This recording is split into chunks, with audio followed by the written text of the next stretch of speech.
The lobby camera feed showed them just where I expected. Seated side by side on the stiff gray couch, hands folded tight, eyes darting toward the elevator every 30 seconds like it held the future. Because it did. I leaned back in my chair, the one with the high leather back and the custom embroidery, Obsidian Haven, stitched in black thread. The same name they'd spent a whole year trying to outbid in the press. "Still down there?" Lena asked as she poked her head into my office, coffee in one hand, tablet in the other. "Where else would they be?" I replied, without turning from the screen. She walked over and set the tablet in front of me. "You want to bring them up now?" "Not yet," she raised a brow. "Make them sweat." "They're already sweating. I'm just letting it soak in." Lena gave a short laugh and walked off. The door clicked softly shut behind her. I stared at the screen a moment longer. My mother shifted in her seat, adjusting her white blazer like presentation could still save her. My father checked his watch. Again, that Rolex was the last good investment he ever made. I swiped away the feed and leaned back, letting the silence settle around me. That beach house dinner still hit like a punch to the gut. It was sunny that day. I remember that stupid detail. Everyone was glowing in that coastal filtered light, sipping wine and laughing like we were normal. I was 25, barely 2 years into running my studio, and already scraping together enough momentum to believe I could make it on my own. Then my mother casually mentioned that the trust was being redirected. "To give your brother a chance to build something special," she said, placing a delicate hand over my father's wrist. "His wine resort has real potential." I blinked, assuming I misheard. "You mean the money Uncle David left me?" My father didn't even look up. "It's all in the family, sweetheart. Your studio's been fun, but we have to prioritize serious ventures." "I'm published in National Geographic," I said, stunned. My mother gave me that tight smile, the one she used when I said something childish. "Yes, dear, we all loved that lighthouse piece. But that wasn't just a photo, that was a contract." "Enough," my father said, finally looking at me. "The paperwork's done. What's done is done." I remember sitting in that silence. No screaming, no plate smashing, just a click. Something inside me clicked and never unclicked again. They thought I'd vanish quietly, struggle, fail, eventually come home asking for work at one of their agencies. Instead, I went quiet. But I didn't vanish. I watched my brother post drone shots of a half-finished vineyard while the trust account slowly drained. I invested in travel tech firms that stole their market share piece by piece. I formed a holding company with a name they'd never connect to me, and I waited. Until Obsidian Haven was no longer just a shell. It was the shell that now owned the boards of half their competitors, and soon, all of them. I closed the tablet and smoothed down my sleeves. Time to bring them up, not as their daughter, as their only option. I pressed the intercom. "Lena?" "Ready for them now," she said, like she already knew. "Have security escort them up." "Yes, ma'am." And for the first time in a long, long time, I smiled. It was supposed to be just another Sunday dinner. The ocean breeze carried through the sliding doors, the linen napkins fluttering gently as my mother arranged the last of the wine glasses. The whole setup was ridiculous.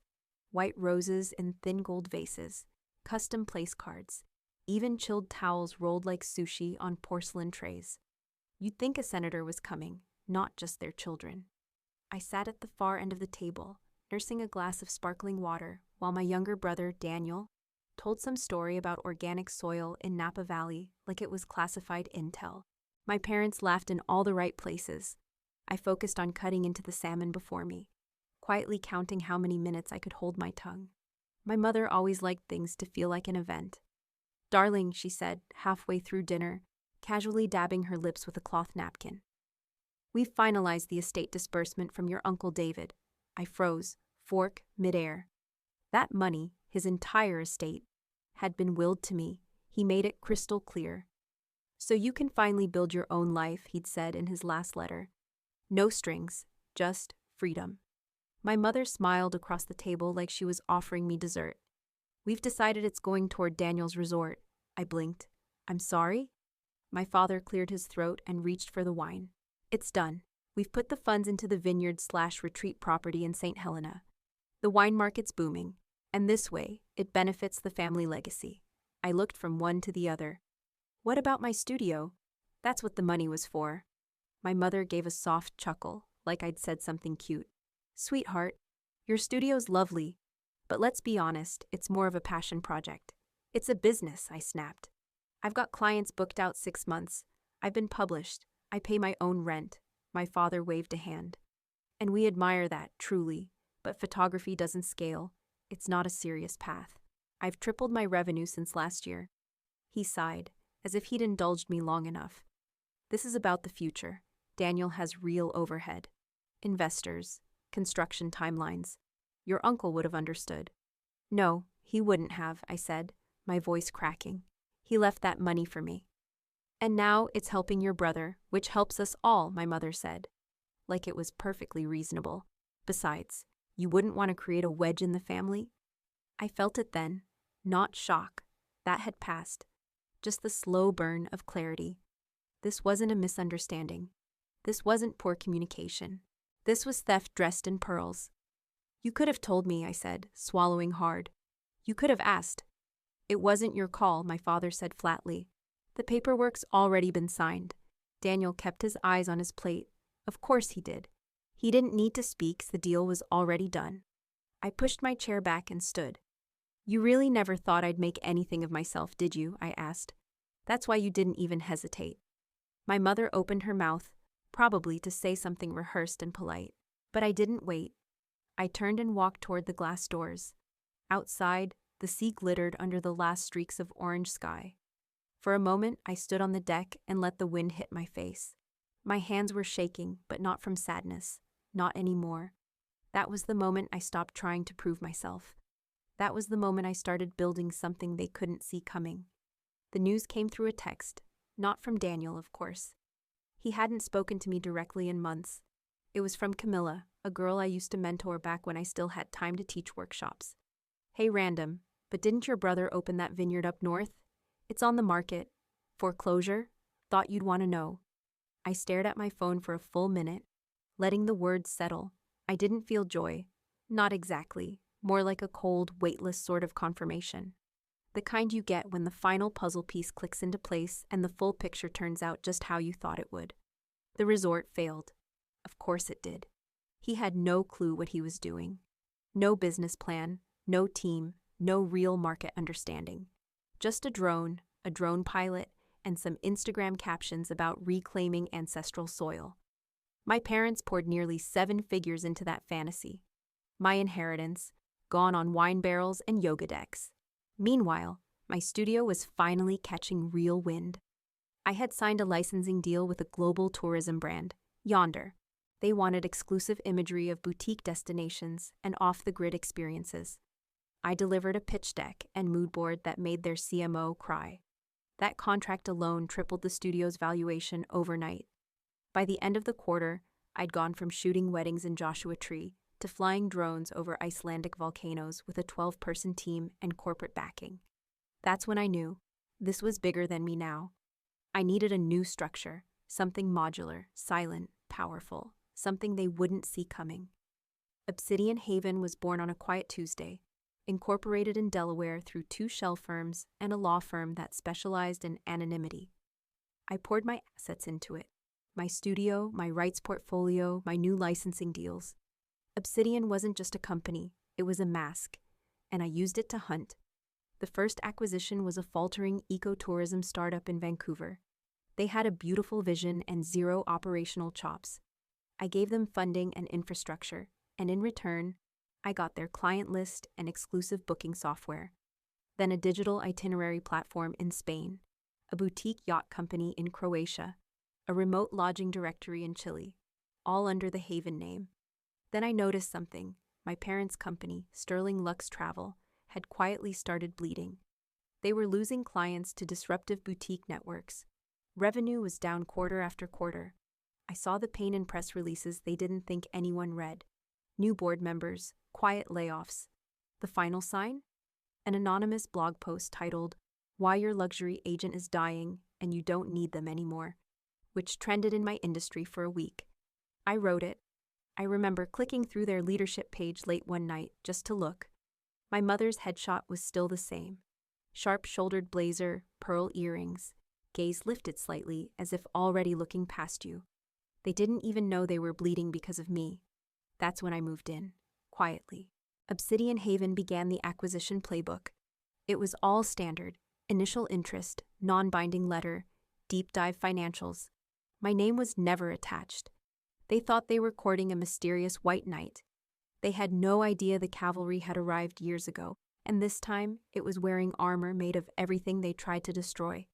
Lena stood in the doorway, tablet in one hand, lips pressed into a thin, unreadable line.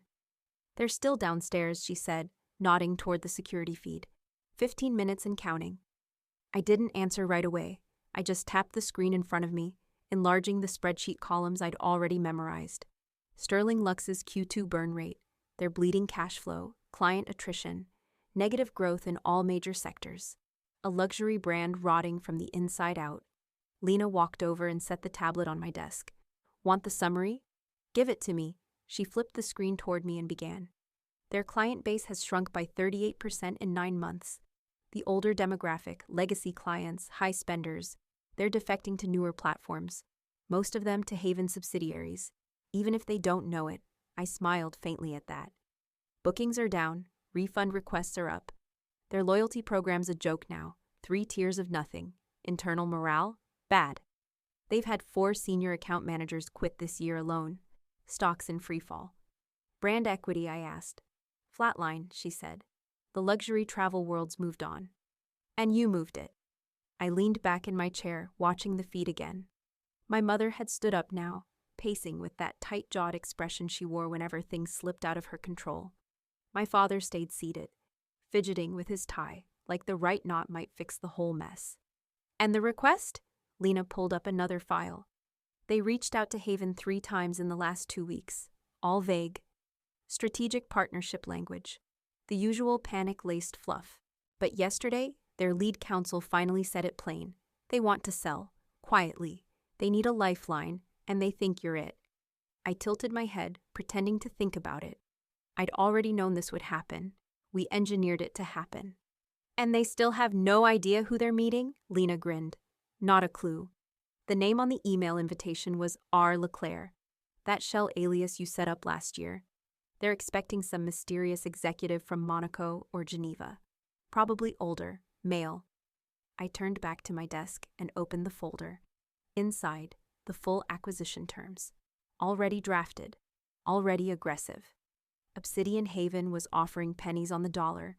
No room for negotiation. No ego-saving clauses. Just a clean absorption of everything they once built. Behind that, I had the ownership documents, stacked high, notarized, unassailable. Every shell company, every branch under Haven's umbrella.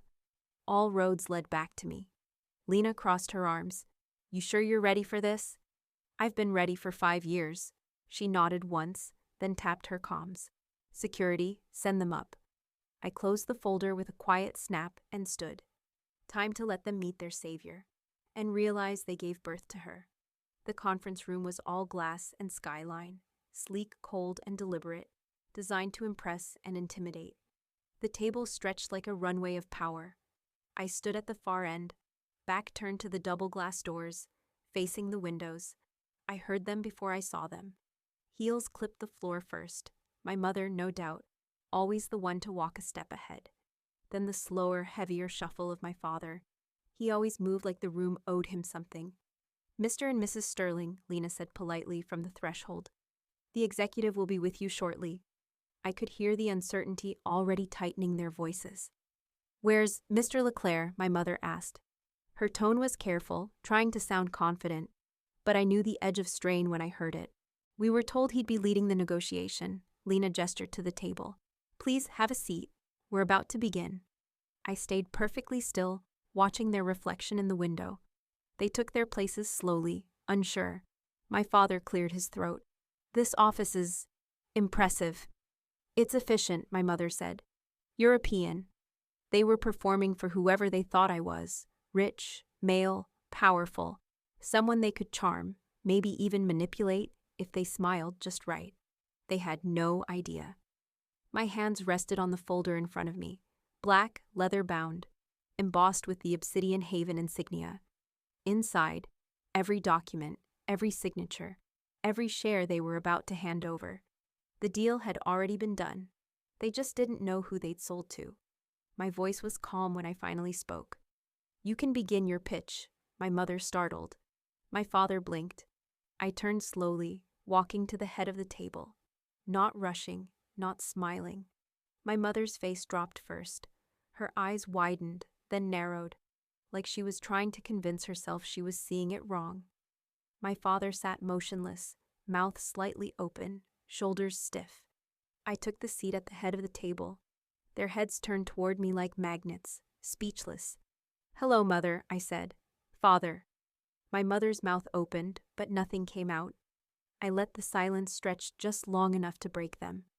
You're... My father finally spoke, his voice caught halfway between confusion and dread. "You're with Obsidian Haven?" "I am Obsidian Haven." The words hit them like a slap. My mother's lips parted, her voice rising with false cheer. "Well, I mean, of course we're surprised. We thought we'd be meeting someone from Geneva, or—" "No," I interrupted calmly. "You thought you were meeting someone anonymous, someone powerful, someone you could impress." I opened the folder and slid the first page toward them. The executive summary, the acquisition terms, already approved by their board, under the assumption that I was just a silent investor. "But I wasn't anonymous," I said, voice like glass. "Not to you. You just didn't recognize what I'd become." They stared at the document. "Why didn't you tell us?" my mother asked finally, as if that were the offense. Why hide it?" "Because you never would have shown up." I looked at them both, really looked. Two people who once dismissed me with a wave of a wineglass and a smile, now sitting in a room they didn't own, holding papers they didn't control, searching for a way to make sense of what they'd just walked into. "You came here looking for a savior," I said, "and you got one. Just not the one you wanted." My father stared at the summary sheet like he could will it to say something else. "This can't be right," he said quietly. "It's not just right," I replied, flipping the next page toward him. "It's conservative." The table between us was littered with facts, pages of reports, audits, market trends, and loss statements. Not a single thing on that table was an opinion. I made sure of it. My mother leaned back in her chair, pale beneath her makeup. "You're being aggressive." "No," I said calmly. "I'm being honest. Something the three of you never gave me the courtesy of." I clicked to the next slide on the monitor behind me. A graph. The red line of Sterling Lux's decline, nosediving over the past 3 years. Their operating margins had collapsed under their own weight, bloated by overhead and a refusal to adapt. Meanwhile, the blue line of Obsidian Haven curved sharply upward. "You lost 60% of your repeat clientele to our subsidiaries," I said. "Experience-driven travel, customized, minimal contact, platform optimized. You refused to evolve. You stuck with silk brochures and monogrammed welcome baskets like it was still 2004. We built this company," my father said, voice rising, "from nothing. And now I'm buying it," I said, "for less than the cost of your wine cellar." He opened his mouth again, but nothing came out. My mother shook her head. "But we made sacrifices. We gave everything we had to build this for the family." "No," I said, my voice low. "You built this for Daniel." Her eyes snapped to mine. I reached under the stack of documents and pulled out the final envelope, the one they didn't know I had. I slid it across the table. Inside was a notarized statement, the estate transfer, from my uncle's original will to the revision my parents filed after he passed. Legal, but barely. It was signed by both of them, dated 3 weeks after the funeral. "I know where the seed money for Daniel's vineyard came from," I said. "You liquidated my share, quietly, no warning, no discussion." "It was a better investment," my father said, but there was no strength in his voice now. "And how did that turn out?" My mother looked away. I didn't let up. "That vineyard failed within 6 months. Do you know what that money would have done for my studio back then? I was getting traction. I had international exposure. I was halfway through negotiating a distribution license with Yonder Global. You knew that." "We didn't believe it would last," my mother whispered. And there it was, the truth, finally spoken. Not shouted, just admitted. Like a confession she'd rehearsed in her head but never imagined she'd have to say aloud. "You didn't think I was real," I said. "You thought I'd burn out. that I was just playing dress up with a camera while Daniel built something important. Her hands trembled. My father sat like a statue, eyes on the folder in front of him, but not reading anymore. I stood. There's the buyout, I said, pointing to the final page. It's non-negotiable. The valuation is final. There's no counteroffer. My mother's voice broke. We can't live on that. You'll have to learn, I said. She brought a hand to her mouth like she might be sick. My father didn't move. They weren't looking at a business offer anymore. They were looking at the fallout of their own arrogance. And for the first time in their lives, they couldn't talk their way out of it. My mother hadn't said a word in over 5 minutes.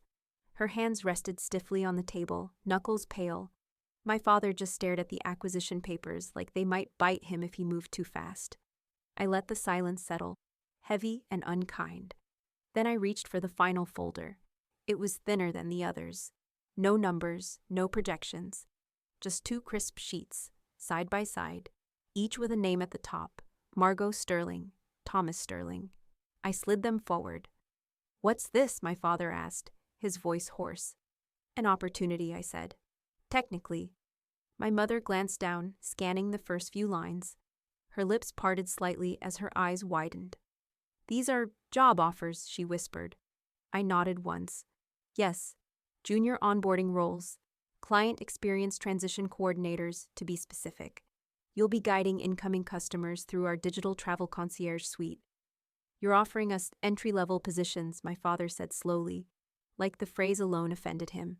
Correct. We ran a global agency, he snapped. And now you'll be learning how to troubleshoot login issues and schedule onboarding calls, I said. Every executive here starts at the bottom. You'll be no different. My mother looked up. You can't expect us to. I don't expect anything, I cut in. But if you want a paycheck, a retirement plan, health coverage, that's what's on the table. You no longer own Sterling Lux. As of 10 minutes ago, it no longer exists. Her mouth opened, but I kept going. You'll report to Lena. She's very good. She'll expect punctuality and a willingness to learn. There's no special treatment, no corner office. This is humiliating, my father muttered. No, I said. This is reality. You taught me that when you said passion isn't a plan. When you emptied my inheritance into Daniel's vineyard. When you dismissed my work as a hobby. I stood, smoothed down my jacket. You didn't believe in me, I said. But you will follow me, if you want to eat. They stared at the folders like they might catch fire. You have 24 hours to decide, I added. After that, the offers expire, and the severance you were counting on, I tapped the document. That disappears with it. Then I turned and walked toward the door. Lena will see you out, I said over my shoulder. I didn't look back. By the time I reached my office again, Lena was already there, tablet in hand. Her expression was unreadable. Well, I asked, unbuttoning my sleeves. They didn't speak, she said. Not a word, but they took the folders. Of course they did, she paused. You really think they'll sign? I didn't answer right away. I just looked out the window, the city sprawling below me like a kingdom I built from the rubble they left behind. They'll sign, I said finally, and they did. At 9:03 the next morning, Lena forwarded the scans. Signed, dated, returned. Welcome to Obsidian Haven. 3 weeks later, I watched them from the upper floor of the training wing, floor-to-ceiling glass panels separating the observation deck from the onboarding floor below. My mother was hunched over a tablet, squinting hard as one of our junior specialists explained, again, how to navigate the CRM dashboard. My father sat beside her, staring blankly at the screen in front of him, cursor frozen mid-keystroke. His posture was rigid, like sitting in that cheap ergonomic chair was some form of punishment. It wasn't cruel, it was equal. This was how everyone started at Obsidian Haven, even the ones who used to believe they were above it. I sipped my espresso slowly and turned as Lena joined me at the glass. Your mother just asked what cloud-based archiving means, she said, not unkindly. Did we tell her it means no more filing cabinets? I asked. She looked like she wanted to cry. She'll live. Below, one of the trainers handed my father a basic troubleshooting packet. He didn't even look up. Do they know I'm watching? I asked. Lana shook her head. Not today. I nodded. It was better that way. I returned to my office in time for the monthly all-staff meeting. I stood in front of the glass podium while the entire executive and onboarding teams gathered in the auditorium. This was the part I'd been preparing for. Not numbers, not growth charts. Something quieter, something final. I scanned the room. My parents sat in the very last row, pressed between interns and admin trainees, name badges around their necks like everyone else. They looked smaller now, not fragile, just human, unremarkable. My team, I began. I want to talk today about what builds resilience, not ego, not inheritance, not luck. The room was quiet. It's adaptation, I said. Willingness to learn, humility to begin again when the world changes. I didn't look directly at them. I didn't have to. I could feel their silence. This company isn't built on revenge, I continued. It's built on perseverance, on refusing to believe that just because someone doubts you, they're right. A beat of silence, then applause. After the meeting, I returned to my office to find a new message flashing on my phone. Daniel. Hey, I heard some stuff. Can we talk? Blocked. There were no second chances left to give. That evening, I stayed late. The building emptied out slowly, floor by floor. I passed the onboarding room once more before I left. My parents were still there, still clicking, still learning, still becoming ordinary. Poetic justice doesn't come with fire and thunder. Sometimes it looks like a mother fumbling with a touchscreen, and a father asking how to reset his password, and a daughter, watching from above, finally at peace.